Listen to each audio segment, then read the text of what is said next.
नमस्कार दोस्तों, स्वागत है आपका आईएएस प्रेप पर। आरओ या आरओ मुख्य परीक्षा में शामिल हो रहे हैं सभी अभ्यर्थियों को बहुत बहुत शुभकामनाएं।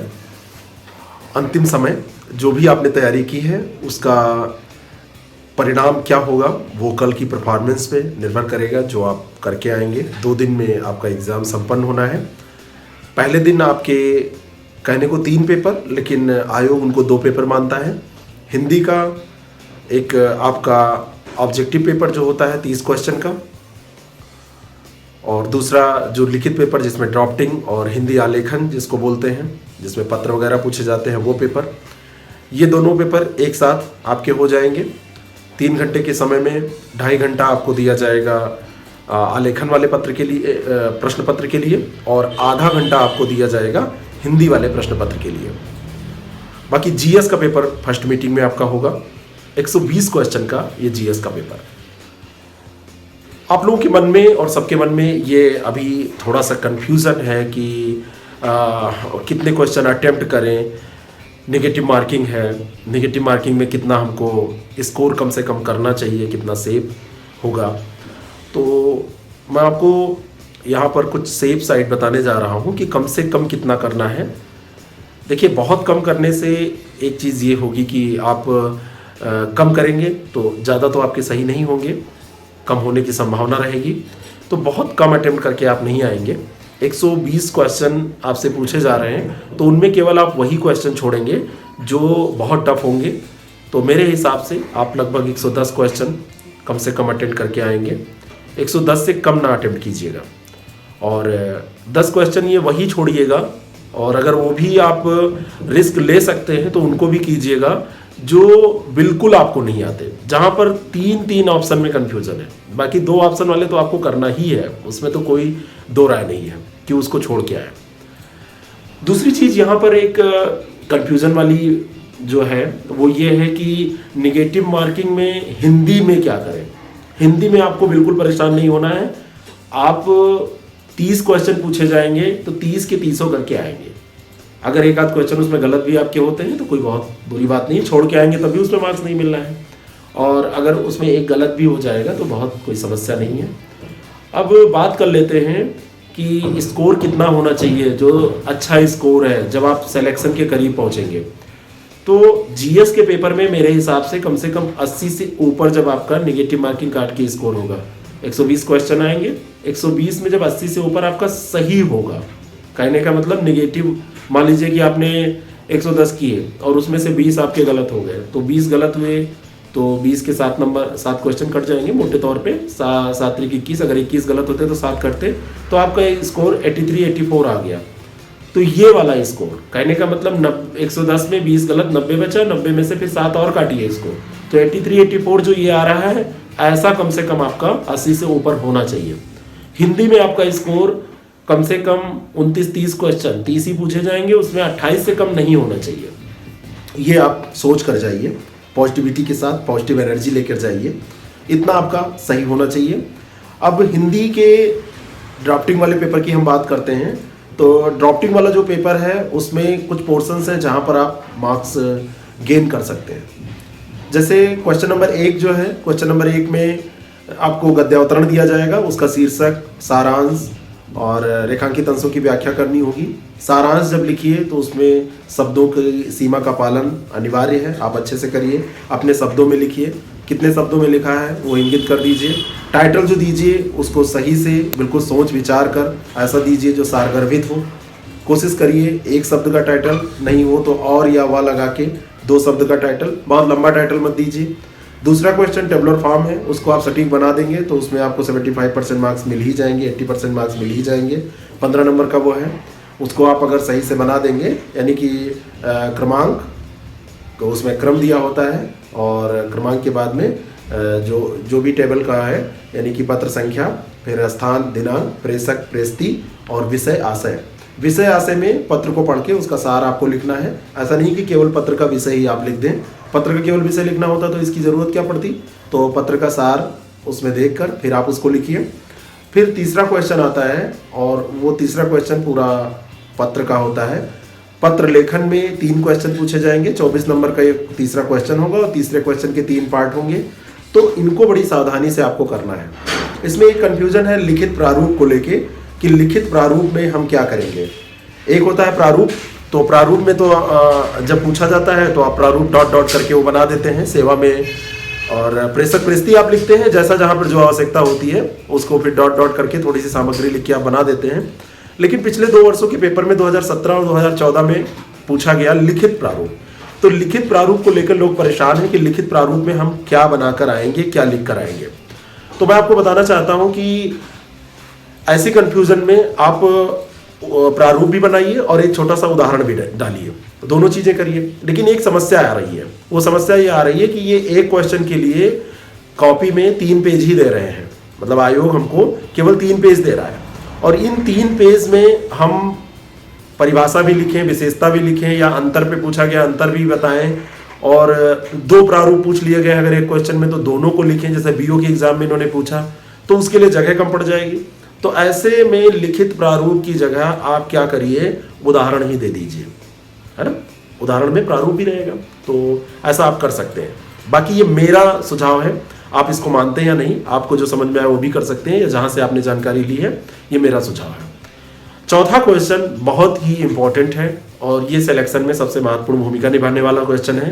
चौथा क्वेश्चन 30 नंबर का है। उसमें खंड का जो है वो इंग्लिश से हिंदी, खा हिंदी से इंग्लिश, और गा खंड है मुहावरा, यानी कि 2 खंड जो का खा है वो शब्दावलियों पे है। अंग्रेजी से हिंदी 5 और 5 हिंदी से अंग्रेजी, 10 नंबर 10 नंबर, 2-2 नंबर के एक शब्दावली आपसे वहां पे पूछे जाएंगे। तो ये जो शब्दावलियां आपसे पूछी जा रही हैं इनमें स्पेलिंग सहित आपको सही लिखना है। केवल ऐसा नहीं है कि आप केवल लिख दे रहे हैं कि मान लीजिए कि आपसे पूछा गया कि प्रॉब्लम की हिंदी क्या होती है, तो आपने समस्या लिख दिया, लेकिन समस्या की स्पेलिंग में समस्या नहीं होनी चाहिए।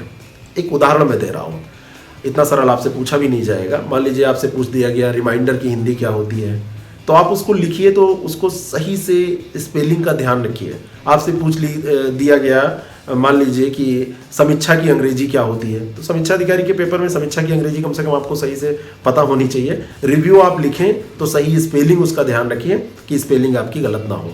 और मुहावरों का वाक्य प्रयोग मैंने एक वीडियो में बताया था कि मुहावरों के वाक्य प्रयोग में आपको बहुत सावधानी बरतनी है, और वो सावधानी ये है कि आप बहुत निम्न स्तर का वाक्य प्रयोग ना करें। अर्थ तो आपको सही से आना ही चाहिए। मुहावरा ऊपर लिखा हुआ है, पहले लिखिए अर्थ, अर्थ में उसका अर्थ लिख दीजिए, फिर लिखिए वाक्य प्रयोग। और वाक्य प्रयोग करते समय आपको क्या करना है, स्तरीय वाक्य प्रयोग करना है। और इस स्तरीय वाक्य प्रयोग में ऐसा सेंटेंस लिखना है कि वो पूरा अर्थ स्पष्ट करे, अधूरा नहीं। जैसे 9-2-11 हो ना, राम ने श्याम को मारा 9-2-11 हो गया, नहीं, आगे पीछे थोड़ा दिखाइए, क्यों मारा, कैसे 9-2-11 हुआ, थोड़ा सा इसको दिखाइए। या राम श्याम से थोड़ा सा ऊपर बढ़िए, और ऊपर बढ़कर आप समसामयिक घटनाओं पे, जो आर्थिक घटनाएं हैं, सामाजिक घटनाएं हैं, राजनीतिक घटनाओं पे भी आप लिख सकते हैं, लेकिन किसी भी नेता का नाम, किसी भी दल का नाम, या ऐसा कुछ आक्षेप या ऐसी आलोचना आप नहीं करेंगे जो किसी व्यक्ति विशेष को बुरा लगे। ये चीज ध्यान रखिए। इस 30 नंबर में 25 नंबर से ऊपर हर हाल में आने ही चाहिए। इस 30 नंबर में 30 में 30 आपको मिल सकते हैं। शब्दावलियां जो पूछी जा रही हैं उन शब्दावलियों में अगर एक शब्दावली आपने सही लिखा तो उसमें कोई मार्क्स कटेगा नहीं, स्पेलिंग सही है तो 2 में 2 नंबर मिल जाएगा। मुहावरों में भी यही स्थिति है, अगर अर्थ और वाक्य प्रयोग दोनों सही हैं, सही से आपने लिख दिया। और ये पूरे पेपर में हिंदी में ध्यान रखिएगा कि आपको वर्तनी शुद्धि पे बहुत जोर देना है। ये हिंदी का पेपर है, इसमें अगर है की जगह है आप लिख रहे हैं तो वो गलत है। भले ही एग्जामिनर का ध्यान न जाए, एग्जामिनर आपको माफ करे, लेकिन आप इसके चक्कर में न रहिए। एग्जामिनर का ध्यान जरूर जाएगा और एग्जामिनर आपको माफ नहीं करेगा। ये चीजें ध्यान रखिएगा, बिल्कुल मैं निश्चित बता रहा हूं आपको। आप अपनी तरफ से गलती करके मत आइए। 5वां क्वेश्चन जो है वो कंप्यूटर का है। कंप्यूटर पे 2 क्लास डाली गई और उनको आप देख लीजिए। 2 क्लास ओपन प्लेटफॉर्म पे भी यहाँ पे पड़ी हुई हैं, और साथ में जो नोट्स दिया गया है, जितने भी लोग यहाँ से जुड़े हुए थे IAS Prep UPPSC Target.com के कोर्सेज से, तो वो उसको पढ़ लें, अपने शब्दों में उसको लिखने की कोशिश करें। और कंप्यूटर में बहुत परेशान मत होइए। उसमें कभी कभी बहुत सरल प्रश्न पूछे जाते हैं, कभी कभी बहुत कठिन, और दोनों स्थितियों में दिक्कत ये होती है कि सरल वाले में सब लोग लिखते हैं बहुत सरल तरीके से, और कठिन वाले में कोई नहीं लिख पाता है। क्योंकि जो कंप्यूटर बैकग्राउंड के लोग भी हैं, मान लीजिए किसी ने बीटेक कर रखा है, तो उनको भी समय चाहिए और स्पेस चाहिए लिखने के लिए। और इतना बड़ा यहाँ पर 10 नंबर होता है, कभी कभी 2-2 नंबर के 5 क्वेश्चन और कभी कभी 5 नंबर के 2 क्वेश्चन पूछे जाते हैं। तो ऐसे में उनके साथ भी समस्या होती है, तो बहुत परेशान यहाँ पर नहीं होना है। इस तरीके से पूरा पेपर आप करिए, ठीक है ना। तो मुहावरे, लोकोक्तियाँ और शब्दावलियाँ बहुत ज़्यादा इंपॉर्टेंट है। और जो व्याख्या कीजिएगा तो ससंदर्भ व्याख्या कीजिएगा पहले क्वेश्चन में, ठीक है। अब बात आती है हिंदी के पेपर की बात। मैंने आपको ऑब्जेक्टिव की बता ही दी कि उसमें सब कुछ करिए, 5-5 क्वेश्चन, 6-6 क्वेश्चन, 5-5 क्वेश्चन, जो 5 टॉपिक हैं 6-6 क्वेश्चन पूछे जाएंगे, 5 टॉपिक हैं 6-6 क्वेश्चन। तो उन टॉपिक्स पे कोई भी क्वेश्चन आप गलत ना करिए। ऐसे में बहुत डिसाइडिंग होगा कि आप कितना नंबर पाते हैं, सिलेक्शन इस पे निर्भर ही करेगा। ऐसे में लोगों को 50 नंबर भी मिलते हैं और ऐसे में लोगों को 90 से भी ऊपर मिल जाते हैं। 120 नंबर का ऐसे, 40-40 नंबर के 3 ऐसे। ऐसे की कॉपियाँ जो चेक की गई, मैंने जो देखी, उनमें कई लोगों के ऐसे बड़े लाजवाब थे, लेकिन कई लोगों ने उसको लाजवाब बनाने के क्रम में कई चीज़ें इधर उधर भटकाव वाली लिख दी। तो बहुत नहीं भटकना है, निबंध है लेकिन टॉपिक से नहीं भटकना है। भूमिका इतनी बड़ी मत बांध दीजिए कि 2-3 पैरा में आप भूमिका लिखते चले गए और आप टॉपिक पे आ नहीं पा रहे हैं, तो वो भी गड़बड़ है, वो भी समस्या खड़ी कर देगा, है ना। ऐसा भी नहीं होना चाहिए। तो ऐसे आप जैसे भी शुरू करें, लेकिन टॉपिक पे तुरंत आए, ठीक है। बाकी ऐसे हमने यहाँ पर जो डिस्कस किए हैं उनका लाभ आप उठा सकते हैं। कोई ज़रूरी नहीं आप वैसा ही लिखें, लेकिन वैसा भी आप लिख सकते हैं और अच्छे नंबरों से आपको निश्चित तौर पर मिल सकते हैं। अब एक बात आती है कि ऐसे में कैसे तीनों ऐसों को मैनेज करें। तीन जो ऐसेज पूछे जाएंगे, तीनों ऐसेज में कैसे हम टाइम मैनेज करें। 3 घंटे का समय रहेगा और 600 शब्दों में लिखना है। ज़्यादा आप लिखिए भी मत, आप 550 में लिख पाइए, नंबर आपको मिलेगा। लेकिन 600 शब्द आप लिख भी सकते हैं। 3 घंटे में 1800 शब्द बहुत कुछ ऐसा नहीं है कि चैलेंज है, आप कर सकते हैं उसको। तो उसमें आप 15 मिनट रखिए स्ट्रक्चर बनाने के लिए और 45 मिनट आप लिखने के लिए रखिए। और बिना स्ट्रक्चर बनाए आप ऐसे मत लिखिए। स्ट्रक्चर बनाने के लिए आप पीछे बैक साइड में रफ पेज जो दिया रहता है रफ कार्य के लिए, उसको यूज करिए, बाद में उसको कट कर दीजिए और उसी के अकॉर्डिंग जो आप रूपरेखा उसकी तैयार करते हैं, स्ट्रक्चर बनाते हैं, उसी के अकॉर्डिंग लिखिए। वहाँ पर उन चीज़ों को लिख लीजिए जो आपको उसके बॉडी पैराग्राफ में डालना है। शुरुआत अच्छी होनी चाहिए, अंत अच्छा होना चाहिए, लेकिन बॉडी पैराग्राफ जान होती है ऐसे की। बॉडी पैराग्राफ में अगर आपने कुछ फैक्ट नहीं डाले, कुछ चीज़ें ऐसे नहीं की, तो समस्या उसमें खड़ी हो जाएगी, ठीक है। तो बॉडी पैराग्राफ में भी आप चीज़ों को जो लिखना है उनको रूपरेखा जब बनाइए तो लिख लीजिए। अब ऐसे का चुनाव कैसे करें? ऐसे का चुनाव करने में कई बार लोग ये सब तर्क देते हैं कि साहित्य में कम नंबर मिलते हैं, महिला पे लिखने में कम नंबर मिलते हैं। कोई कहता है कि बाढ़ सूखा तो सब लोग लिखते हैं। मैं आपको बताऊं, कोई क्या करता है, इससे ज़्यादा इम्पोर्टेंट है कि आप उसमें जो भी टॉपिक चुने जिसमें आप कंफर्ट जोन में हो, जिसका कंटेंट आपके पास हो, जो आप लिख पाने में सक्षम हो, जिसपे आपका दिमाग चलता हो, आप सोच पाते हो। मान लीजिए कि आपने कोई राजनीतिक ऐसे चुन लिया या आपने कोई आर्थिक चुन लिया और बहुत सारी आर्थिक शब्दावलियां उसमें ऐसी महत्वपूर्ण होती हैं जो आपको नहीं पता है, वहां पर वो ऐसे उतना प्रभावी नहीं बन पाएगा। तो इस तरीके से आप पेपर करिए। ऐसे का चुनाव 5 मिनट 10 मिनट आप सोच के हर खंड में तब करिए।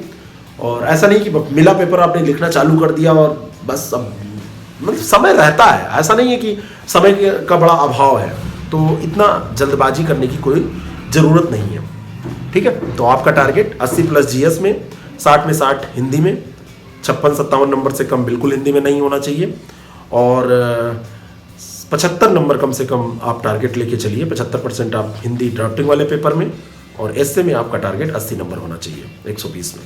बहुत ज़्यादा ये भी नहीं हुआ, 66-67% नंबर हुए तो ये भी आपको मिल सकते हैं। All the very best for your exam. अपने पे विश्वास रखिए। आप खुद पे जब यकीन रखते हैं तो जो परिस्थितियाँ होती हैं वो आपके साथ खड़ी हो जाती हैं कि चलिए मैं तुम्हारे साथ हूँ और चलो तुम, और मैं तुम्हारा साथ दूंगी तब तक जब तक तुम सेलेक्ट नहीं हो जाओगे।